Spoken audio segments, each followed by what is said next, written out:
Hola, buenos días. Vamos a hacer una clase hoy en donde vamos a especificar cómo acoplar dos transmons, esencialmente. ¿Ya? Y entonces, esto es esencialmente, esta figura que tenemos acá es una adaptación de un paper de Sung que habíamos mencionado ayer, que está en un PRX, ¿ya?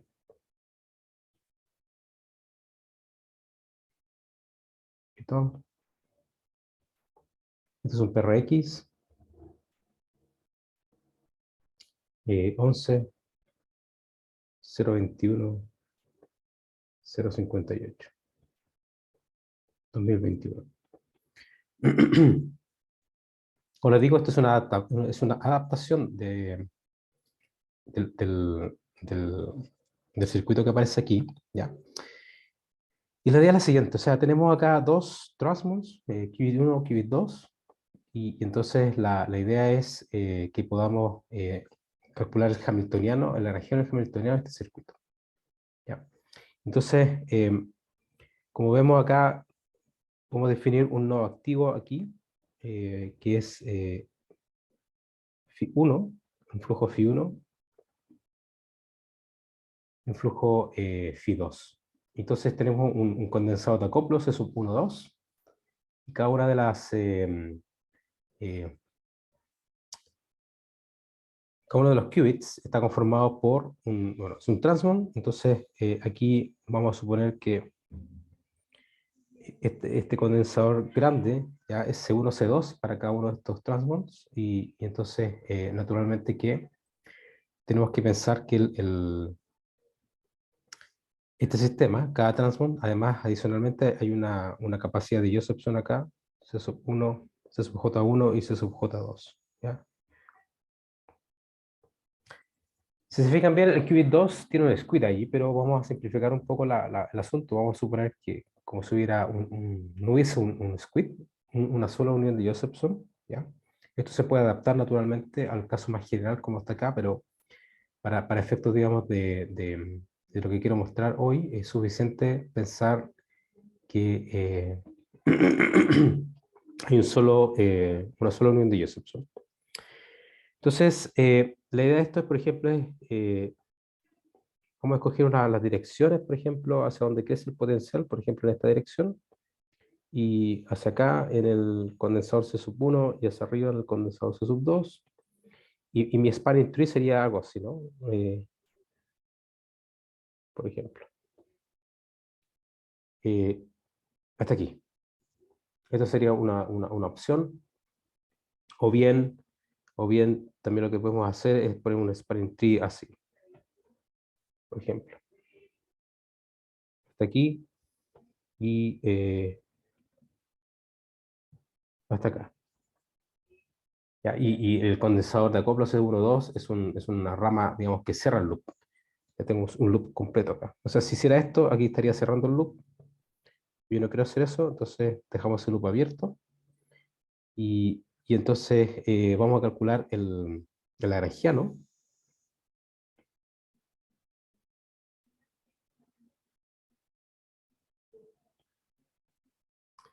Entonces el lagrangiano involucra sumar, tengo la capacidad C sub 1 sobre 2, phi 1 punto, que digamos sería la diferencia de potencial entre el ground y el nodo Φ1. El condensador, fíjense que esto es, todos estos que están acá, que voy a poner aquí en naranjo, estas son ramas complementarias. ¿Ok? Entonces eso lo vamos a tratar de forma especial, asumiendo, digamos, que no hay ningún flujo externo allí. Entonces, para el caso de C sub J1 tendríamos C sub J1 sobre 2, Φ1 punto. Lo mismo, ¿ya? C sub J1 está en paralelo con C sub 1, pero no hay ningún flujo que amarra esa variable de rama, por lo tanto no aparece ningún flujo externo allí. Después tengo tengo algo adicional para el segundo condensador, perdón, para segundo qubit, C sub 2 medios, phi 2 punto al cuadrado, más C sub J 2 medio, phi sub 2 punto al cuadrado. Después tengo la energía capacitiva, que sería C sub 1, 2, sobre 2, C sub 2 punto menos C sub 1 punto, ¿ya? Que es el voltaje que cae en el condensador C sub 1, 2. Después tengo las energías de Josephson, E sub J1,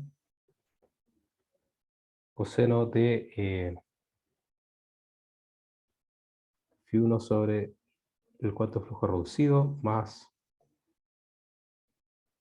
E sub J2 coseno phi 2 sobre el cuarto flujo reducido.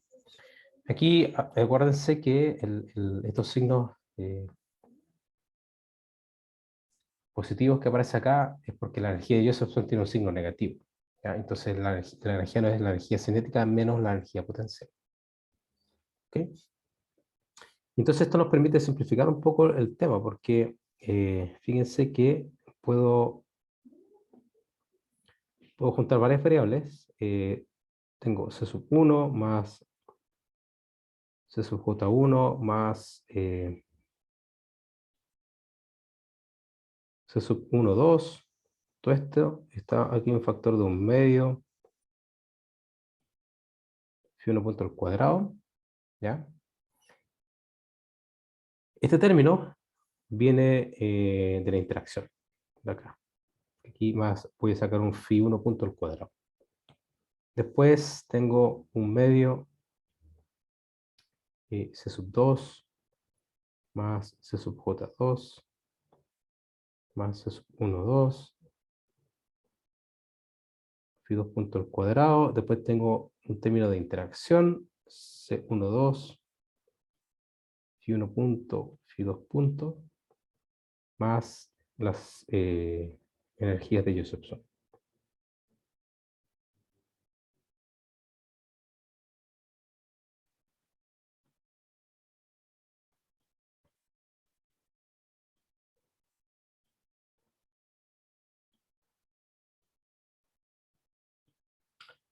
Ok, tengo esas relaciones y entonces esto de forma compacta, ¿cierto? Lo puedo escribir así. O sea, Naranjiano es, voy a tener una sumatoria acá, como sumatoria en J1,2. Y aquí voy a definir un C sub, déjenme seguir la notación que tengo aquí en las notas, C sub sigma, ya. J medio, phi J punto al cuadrado,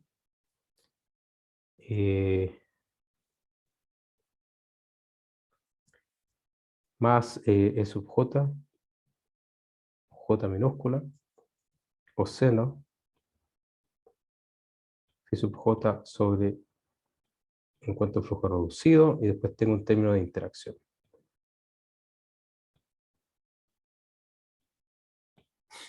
¿Ya? Y entonces, bueno, aquí naturalmente que tenemos que definir el C sub, este C sub sigma J, no es otra cosa que C sub J más C sub J, J minúscula, más C sub 1, 2. ¿Ya? Entonces vemos acá, aquí una cosa diferente a lo que hemos estado discutiendo con anterioridad, porque ahora el lagrangiano es una función, ahí tengo esta coordenada generalizada, phi1, está la velocidad generalizada, phi1 punto, phi2 y phi2 punto. ¿Ya? Y entonces, perdón, esto es phi. Esto quiere decir entonces que tenemos que hacer un tratamiento un poco más delicado para hacer la transformación de- al hamiltoniano del sistema. Y de hecho, aquí lo que vamos a ver, por ejemplo, es que este lagrangiano en particular, cuando tengo más de una variable dinámica del sistema, esto sería, digamos, un circuito multimodo, ¿no? Hay dos modos. Entiéndanse los modos a que hay dos flujos, nodos activos en el circuito. Entonces esto en general lo voy a poder escribir así. Esto siempre lo puedo escribir como, voy a introducir un vector de velocidades traspuesto. Aquí va a aparecer un C, que es una matriz de capacitancias, phi punto, menos, en general, esto va a ser un potencial que depende, digamos, de esta parte vectorial, o si quieren, de phi 1, phi 2.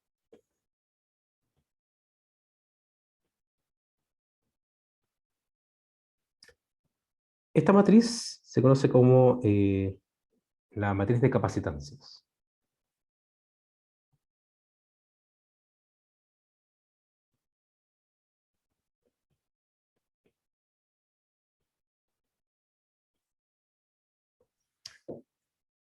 Y este vector, bueno, el vector de velocidades, es un vector que lo voy a ordenar de esta forma. Phi 1 voy a aparecer, es un vector columna donde tengo las coordenadas, las velocidades generalizadas. Entonces, esto siempre se puede mostrar, que la Lagrangiano tiene esa forma compacta de allí. Entonces, la pregunta es cómo determinamos esa matriz de capacitancias. Y para ello es útil definir los momentos canónicos. Vamos entonces, let us compute the conjugate momenta.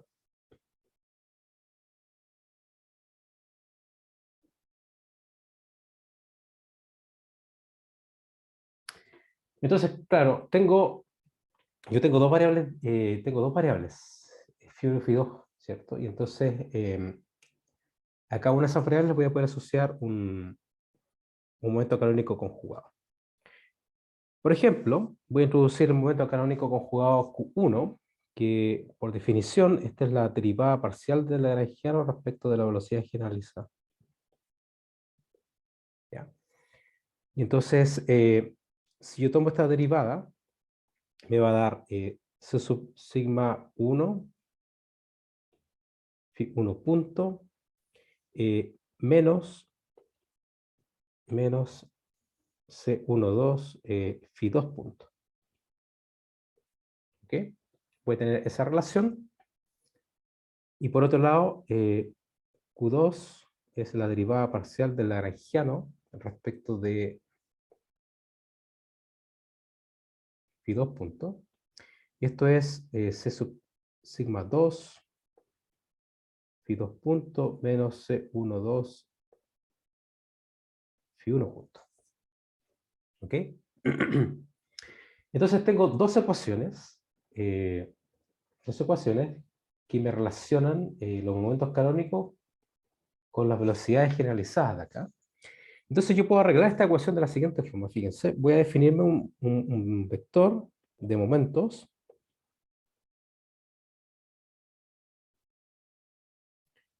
Voy a introducir un vector de momentos de forma análoga como hacíamos con las velocidades. Entonces aquí tengo Q1, Q2.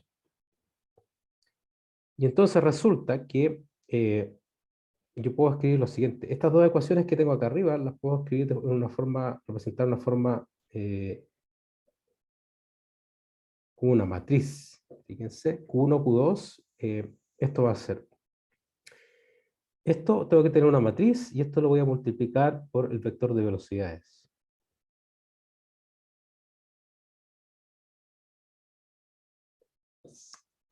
Entonces tengo que identificar cuál es la matriz. Y esa matriz la identifico, bueno, mirando las ecuaciones de arriba. Entonces tengo en la parte diagonal tengo C sub sigma 1 y aquí tengo C sub sigma 2. Y fuera de la diagonal tengo menos C sub 1, 2 y menos C sub 1, 2. Si ustedes multiplican esa matriz por el vector de velocidades, van a obtener justamente las ecuaciones de los momentos canónicos conjugados que tengo arriba. Es muy fácil. Entonces, justamente, esto es la definición de la matriz de capacitancias. C. Y resulta que, si se fijan acá, esta matriz de capacitancia tiene una propiedad bien interesante, que es una matriz simétrica, ¿no? O sea, si lo transpongo, tengo exactamente la misma matriz.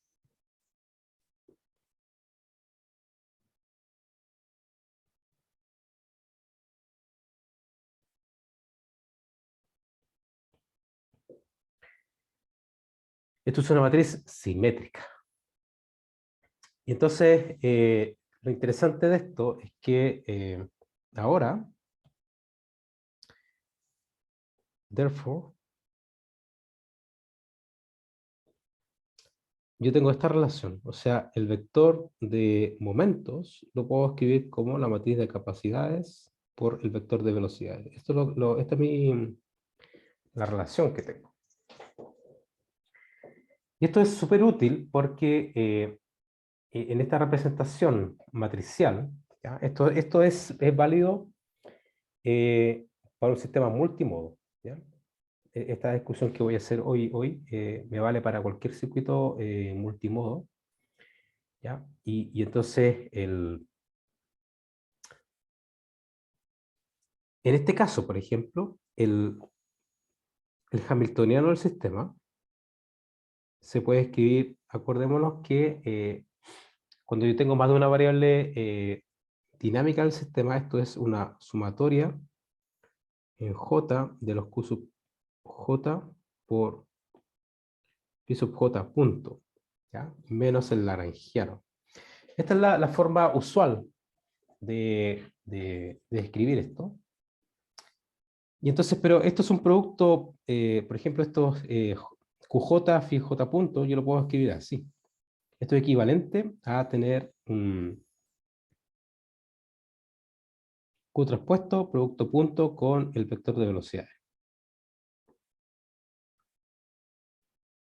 Menos L. Lo puedo representar justamente de esa forma. Si se fijan, por ejemplo, en nuestro caso sería el Q traspuesto, sería Q1, Q2, ¿cierto? Y entonces, Q traspuesto punto el vector de velocidades sería esto de acá, Q sub 1, Q sub 2, producto punto con phi 1 punto, phi 2 punto.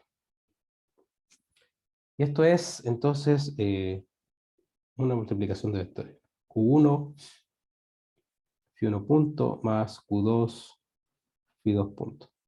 ¿Qué es lo que teníamos acá?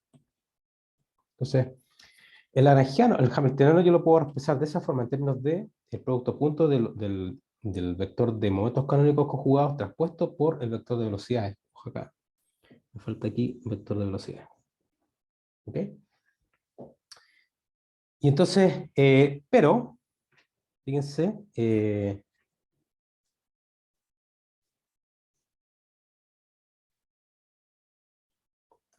yo tengo esta relación.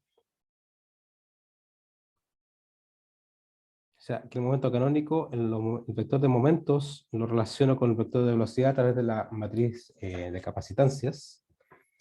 Y entonces, yo desde aquí puedo despejar, puedo calcular el vector de velocidades en función del vector de momentos, y para esto necesito la matriz inversa.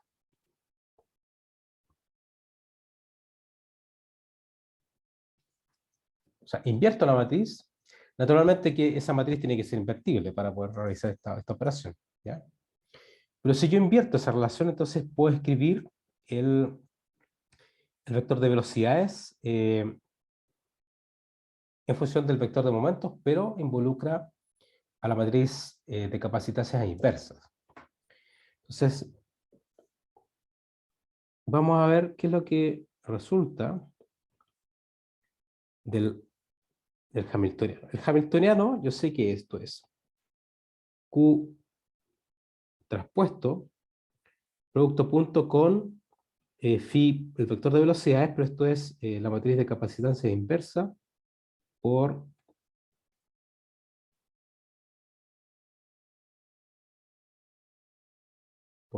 por el vector de velocidades. Tengo ese término. Y ahora tengo que restarle el lagrangiano, pero acordémonos que el lagrangiano lo puedo escribir de esta forma, ¿no?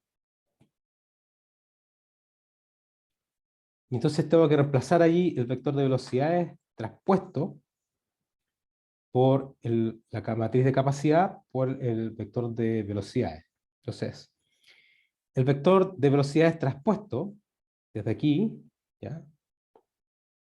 Si yo tomo, si yo transpongo esto, esto es igual a Q traspuesta C a la menos 1 traspuesto. Pero resulta que, de hecho, como C es una matriz simétrica, la inversa también es simétrica. Y entonces tengo esta relación. C a la menos 1 traspuesta es igual a C a la menos 1. Y entonces, el lagrangiano lo voy a poder escribir así. U medio de phi punto traspuesto es Q traspuesto por C a la menos 1 por phi punto, que sería phi punto es C a la menos 1 por ¿dónde está esto? Está aquí C a la 1 por Q.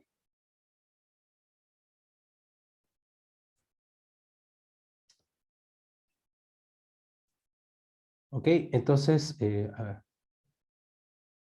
perdón. Tenemos esta relación. Aquí creo que me falta una cosa. Déjeme revisar un poco. Esto es, perdón, me falta aquí el C. O sea, esto es phi punto traspuesto, es esta cantidad que tengo acá. Después tengo C, ¿ya? Esto sí, tengo la matriz de capacitancia. Y ahora tengo que poner C a la menos 1 por Q. Ya me faltaba esta matriz de capacitancia acá en medio. Y esto es menos, ahora me queda más, entonces el potencial.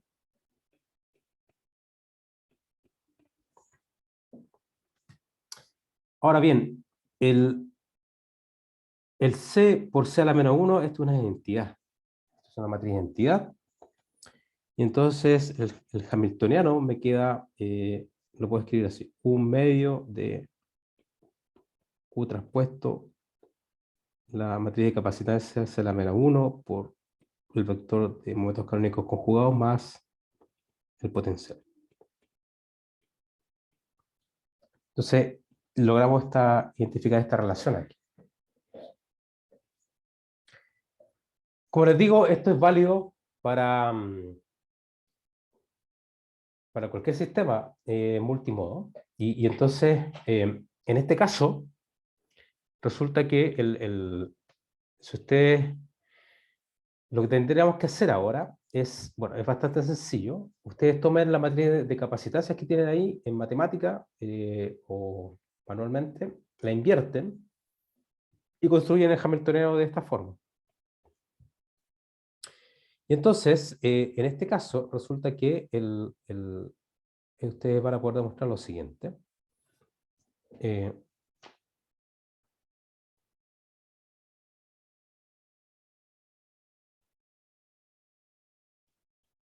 Demuestran que el hamiltoniano es 1 sobre 1 medio, y acá abajo aparece el determinante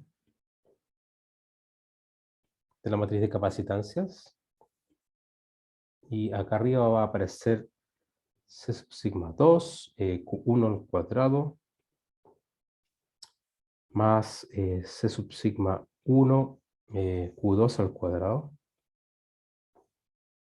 más 2, C sub 1, 2, Q1, Q2. Entonces aquí aparece un término de interacción con las cargas, menos un término de energía potencial, naturalmente. E sub J, J minúscula, coseno de phi J sobre bar phi J. El determinante de esta matriz, bueno, es fácil de calcular, ¿no? Es una matriz 2 por 2, entonces esto es C sub sigma 1, C sub sigma 2 menos C sub 1, 2 al cuadrado. ¿Sí? Aquí tengo un typo en mis notas. Ya. Lo interesante de esto es que ustedes pueden luego reemplazar, digamos, si el operador de carga está cuantizado, ¿cierto? Es menos 2e n sub j, es el número, n es el exceso de pares de Cooper en la isla superconductora correspondiente a cada transmon.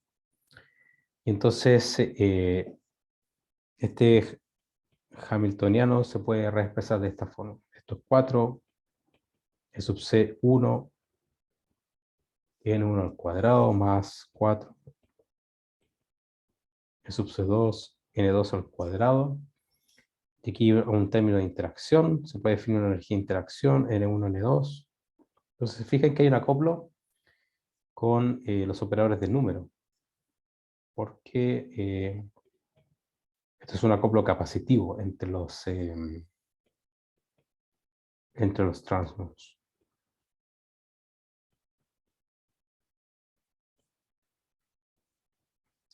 ¿Ya?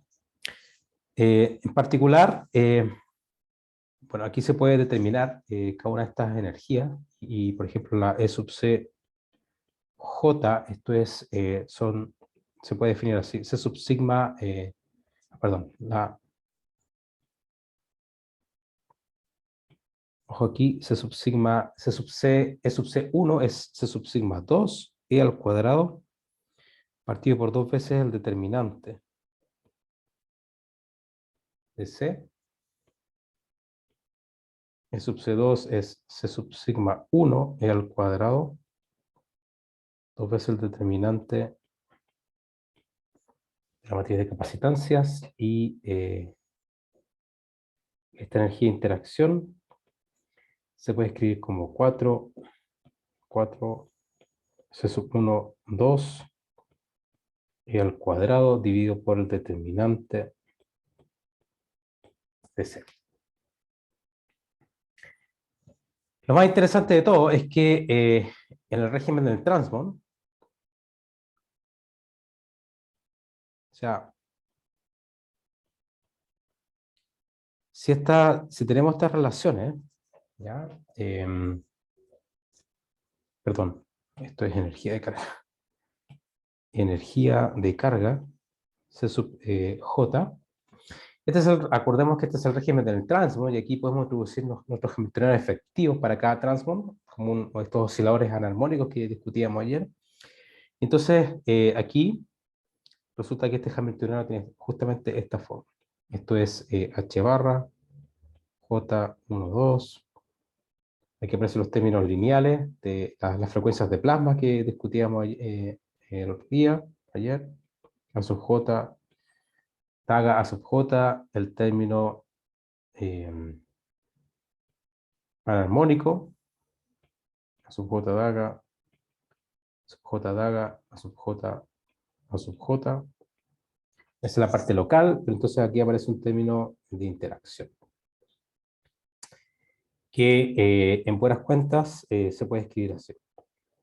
A sub 1, a sub 2 daga, más a sub 1 daga, a sub 2. Y esto en materia condensada, esto se conoce como es un vuelo Bose-Hubbard, pero con dos sitios.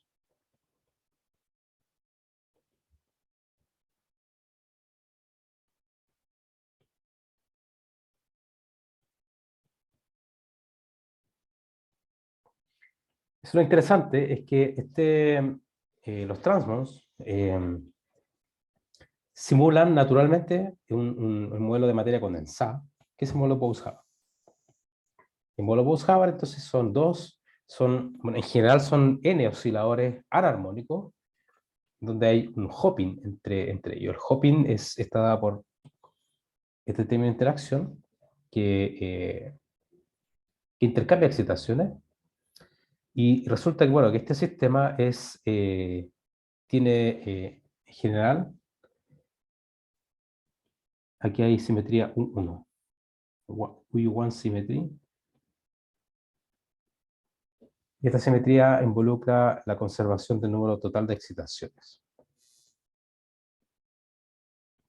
O sea, si usted define un operador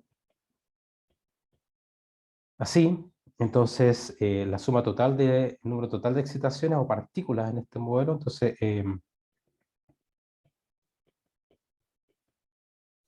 ese operador conmuta con el hamiltoniano, y esto involucra, digamos, una simetría U1. Son una simetría continua. ¿Ok? Eso es lo interesante de esta discusión. Entonces, en resumen, lo que tenemos, por ahí tienen algunas cosas que calcular ustedes ahí, pero en general, si yo tengo una configuración de ese estilo, dos transmos acoplados de forma capacitiva, entonces esto de forma natural me va a simular un modelo Bose-Hubbard. ¿Ok? Así que eso, les dejo ahí algunas cosas para demostrar, como mencionaba anteriormente, y si tienen alguna duda, me escriben por correo y podemos agendar una cita para resolver preguntas. Eso por hoy. Muchas gracias, que estén bien y nos vemos mañana.